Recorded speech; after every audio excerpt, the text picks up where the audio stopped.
तीन अलग अलग लोग बुद्ध के पास जाते हैं, एक ही दिन गए, और उनका प्रश्न जो है वो एक ही है, ये मिलता जुलता है।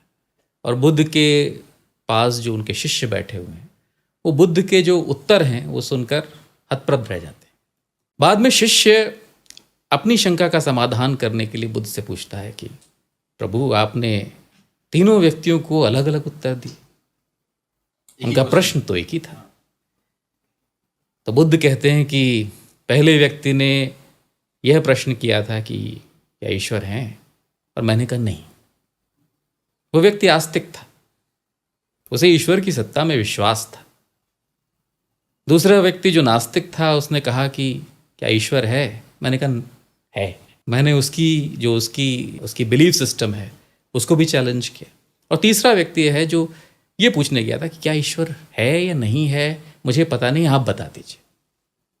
तो मैंने उसको कहा हो सकता है हो। तो मैंने तीनों में जब तीनों के विचार को समझा, जाना, तो ये पाया कि उनमें से केवल तीसरा व्यक्ति था जो ईश्वर को सही मायने में खोज रहा था। जो आस्तिक था वो भी किसी के कहने पे आस्तिक था, जो नास्तिक था वो भी किसी के कहने पे नास्तिक था। लेकिन जिसको यह पता नहीं था कि ईश्वर है या नहीं है, लेकिन वो जो जानना चाहता था वही असली सीकर है।